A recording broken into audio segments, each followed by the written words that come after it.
Hello, everyone. Welcome back to another podcast on ABC Learning English. I am Adam. And I am Eva. Welcome back. Today, we have a very special lesson. It will change how you talk about your daily life. Yes, today we are trying to solve a big problem. We call it the robot problem. What is the robot problem, Adam? Can you explain it to our listeners? Sure.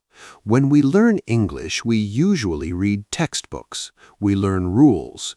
So when someone asks, "How are you?" you always say, "I am fine, thank you." And you? You sound like a robot. Exactly. Or you say, "The cat is on the table." That sentence is correct. The grammar is perfect, but it has no feeling. It is boring. Right. A textbook is like a map of a city. It shows you the streets. But speaking real English is like actually walking in that city. You feel the sun. You smell the coffee. You see the people. So today, our mission is to help you speak real English. We will talk about time, places, feelings, and how to talk to people at a party without feeling shy. Grab a cup of coffee. Let's start with the basics, time and space. Oh, prepositions. In, on, and at. Many students hate these three little words. They are very confusing. Even native speakers think they are confusing. Let's look at transport first. Why do we say I am in a car, but I am on a bus? They are both vehicles, right? Yes, it feels crazy, but there is a secret rule. It is called the Walkability Rule. Can you walk inside it? Let's think about it.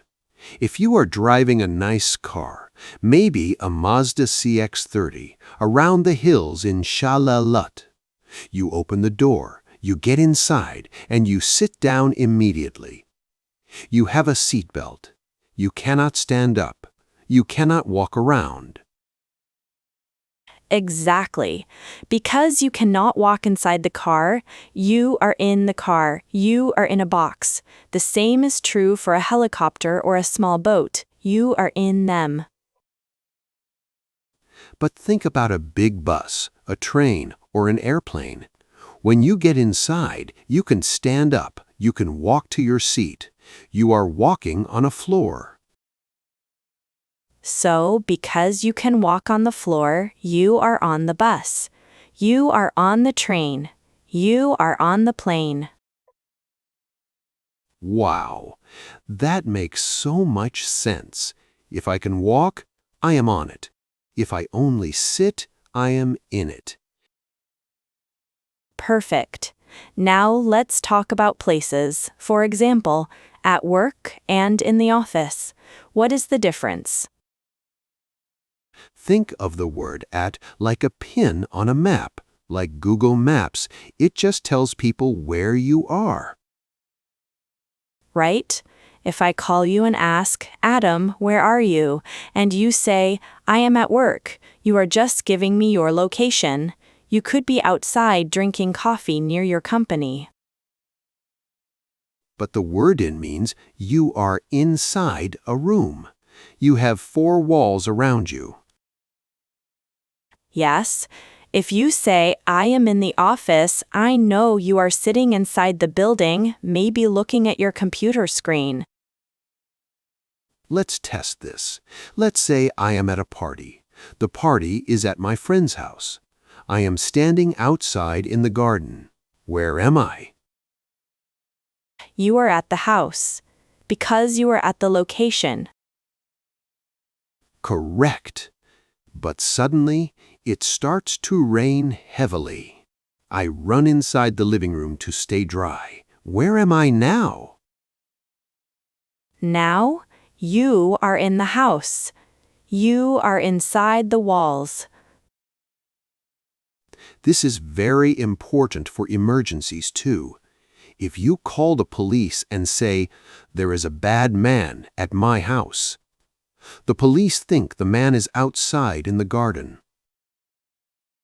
But if you say, "There is a bad man in my house," the police will drive very fast because the man is inside your home. It is very dangerous.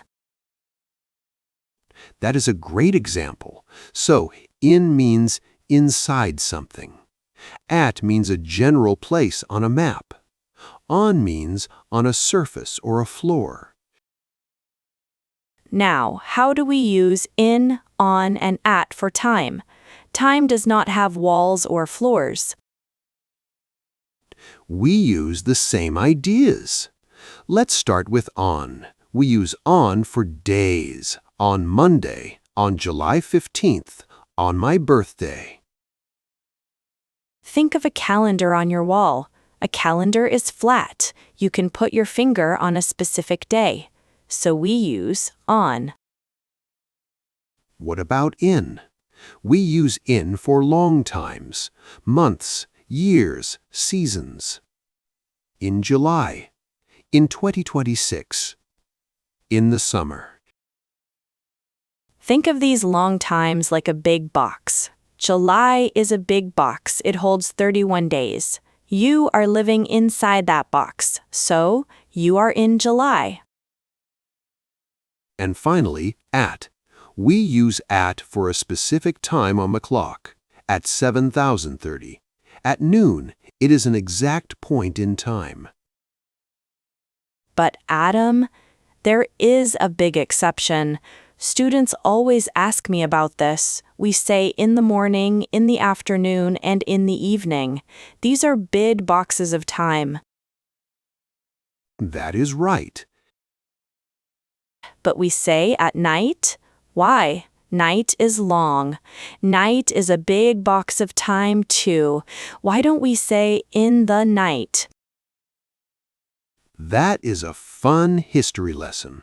A long time ago, before we had electric lights, people could not work when it was dark. Right. When the sun went down, everything stopped. Exactly. The morning and the afternoon were boxes of time for working, but night was just a stopping point. You arrived at night and you went to sleep. Wow. So, saying at night is a very old habit from hundreds of years ago. Yes. Now let's talk about the parts of the day. Ava, when exactly is the morning? The dictionary says morning is from 6:00 a.m. to 12:00 p.m. noon. Afternoon is from 12:00 p.m. to 6:00 p.m. Evening is from 6:00 p.m. to midnight. And night is from midnight to 6:00 a.m. But in real life, it is different. If you see your friend at 4:00 p.m. and say, "Good evening," you sound very strange. Yes, here is a great trick for our listeners. Sometimes you don't want to give an exact time. Giving an exact time is stressful. Oh, I know. If I tell a friend I will call you at 10:00 a.m. and then I call at 10:00 to 5 a.m., I am late. I feel bad. So, native speakers use the word mid-morning, mid-afternoon. I love this. If I say, I will call you mid-morning, that means any time between 90,003 a.m. and 11,000 a.m. It gives me flexibility. I don't have to stress about the exact minute. Exactly. And mid-afternoon is usually around 2:00 p.m. to 4:00 p.m.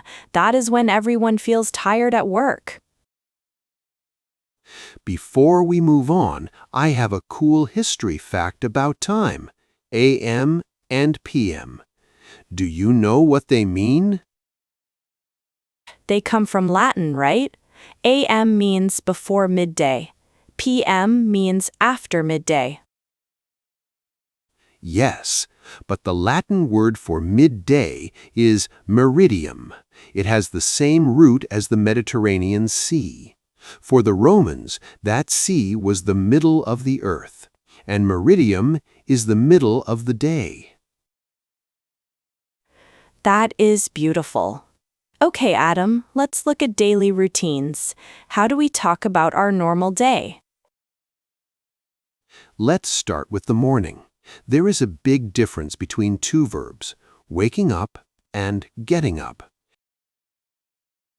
Oh, yes, I struggle with this every morning. Waking up is just opening your eyes. Your brain turns on. But getting up means you actually leave your bed. Your feet touch the floor. For me, there is a big delay between waking up and getting up. Me too. I hit the snooze button on my alarm clock. Notice we say hit the snooze button. We don't gently touch it. We are tired. We don't want to wake up, so we hit it. How you start your morning is very important. Think about two actions, making the bed versus checking your phone. Checking your phone in bed is bad for you. If you say, I woke up and checked my emails, you are letting the world control your morning. But if you say, I got up and made my bed, you feel good. You did something active. You are in control of your day. After the morning, we start our day. We go to work, or we go outside. There is a great phrase for doing small jobs, running errands. I love running errands. An errand is a small trip. Going to the supermarket, going to the bank, taking a package to the post office. If you say, I am busy running errands, you sound productive. You sound like you are moving fast and doing important things. Finally, the day ends. You go home, you do some housework, and then you do my favorite thing, you unwind. To unwind. It is a great word for relaxing. Imagine a mechanical toy. You wind it up, and the spring gets very tight. At work, you are like that tight spring. You are working hard, you are stressed. When you go home, you need to unwind. You need to slowly release the stress. You watch a movie, listen to music, or take a bath. If you don't unwind, you will feel terrible. Okay, let's change the topic. Let's talk about adjectives. Words that describe things. Yes, listeners, please, we want you to stop using the words good and bad all the time. If I ask you, how was your day? And you say, good. The conversation is dead. I have nothing to say next. It is boring. We need to use specific adjectives. For example, the word mediocre. Mediocre means okay, but not special, ordinary. But in real life, it feels worse than bad. True.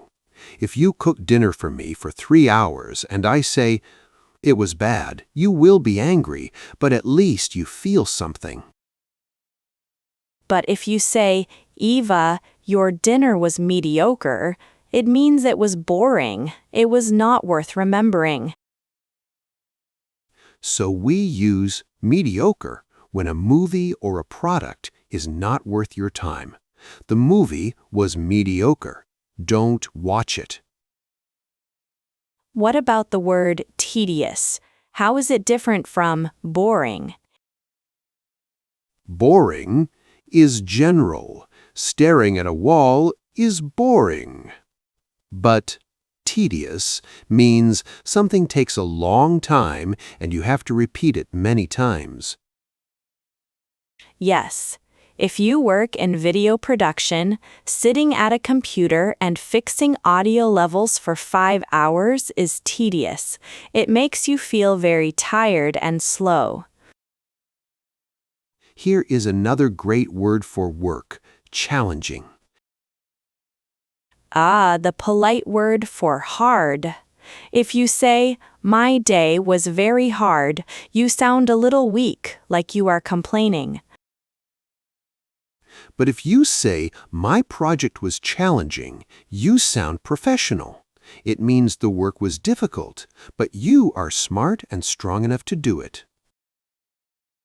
Sometimes a day is crazy. So many things happen. We use the word eventful. Eventful usually means a lot of bad or crazy things happened, but you survived. If you say, my trip to the airport was eventful, I will ask, oh no, what happened? Because it means maybe your car broke down or you lost your ticket, but you finally made it to the plane. Let's look at some idioms about time. An idiom is a phrase with a special meaning. How about pressed for time? This means you are in a big hurry. Imagine the clock is pushing you, squeezing you. Sorry, I can't talk right now. I am really pressed for time. Or down to the wire. This means you finish something at the very last second.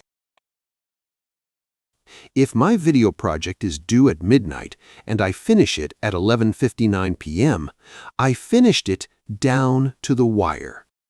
It is very stressful. Okay, Adam. Now for the hardest part of speaking English, talking to people, conversation skills. Let's start with saying hello.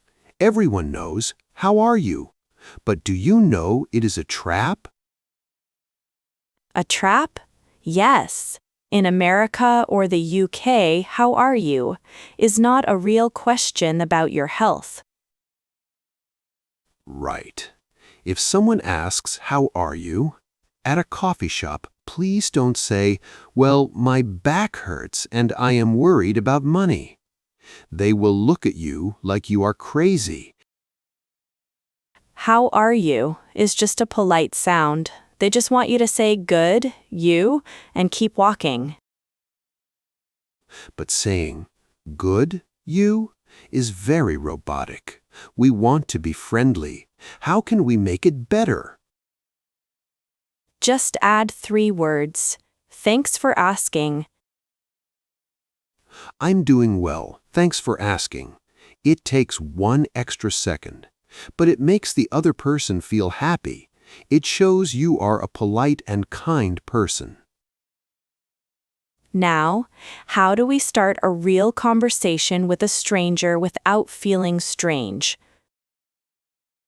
Let's talk about the cringe factor. We are always afraid of sounding weird, so we stay quiet. The best trick is to talk about the situation around you, the weather, the bus, or the coffee. Keep it simple. It's really hot today, right? Yes, you are not asking a hard question. You are just saying, hey, let's talk so we don't feel awkward. It makes people feel safe. Another trick is to give information first. If you are shy, you wait for someone to ask you a question. But if the other person is also shy, you both stand in silence. So you throw the ball first. You say, I just watched a crazy video on YouTube. Now, the other person can easily say, oh really? What was it about? Think of a conversation like a big mountain of ice. You start at the top, the surface. You talk about the weather or traffic. After a while, you move to the middle. You ask about hobbies, travel, or movies. Where did you go for your last holiday?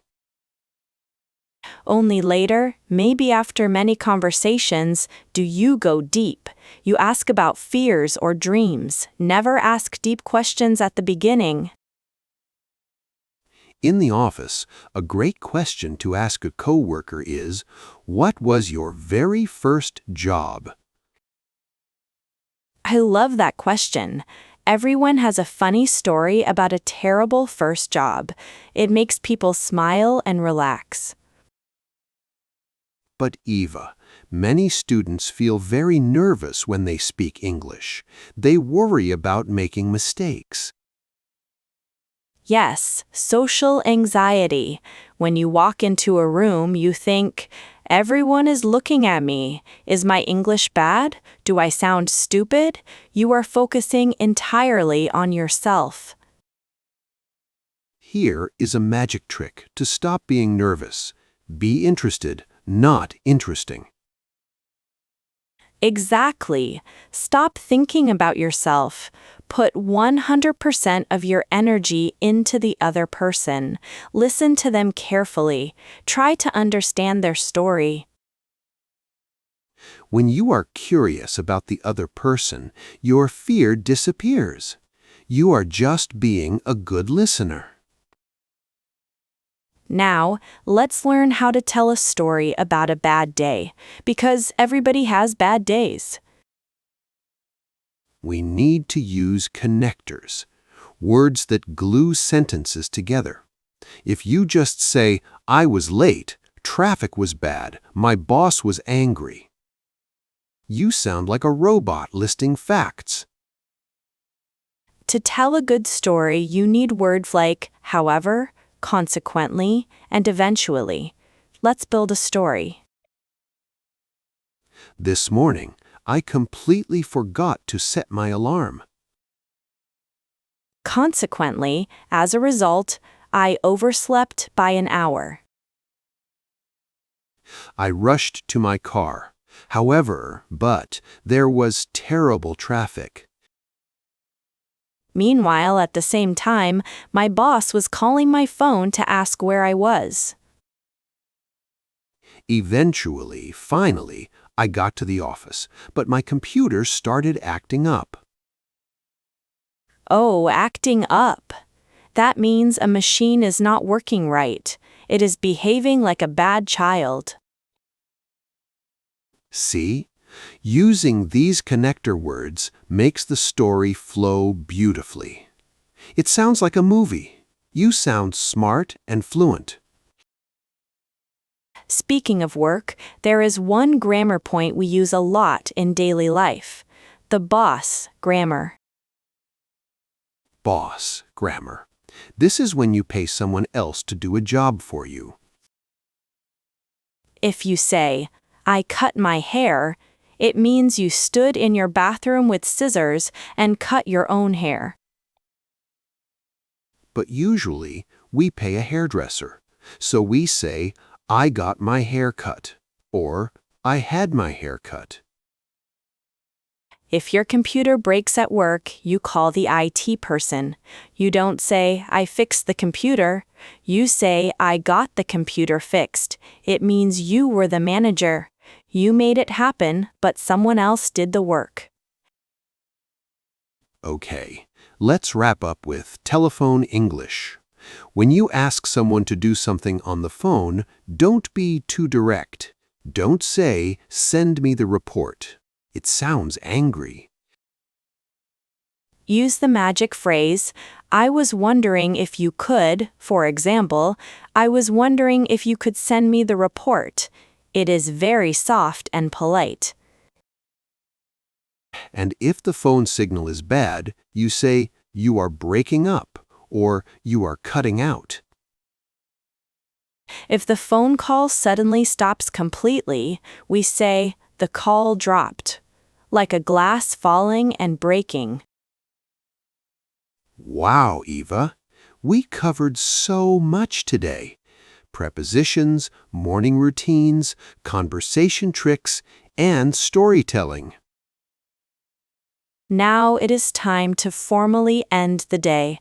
We have a great idiom for finishing work. Call it a day. When you finish studying or working, you say, I'm tired. Let's call it a day. And when you go to bed, you can say, I am going to hit the sack.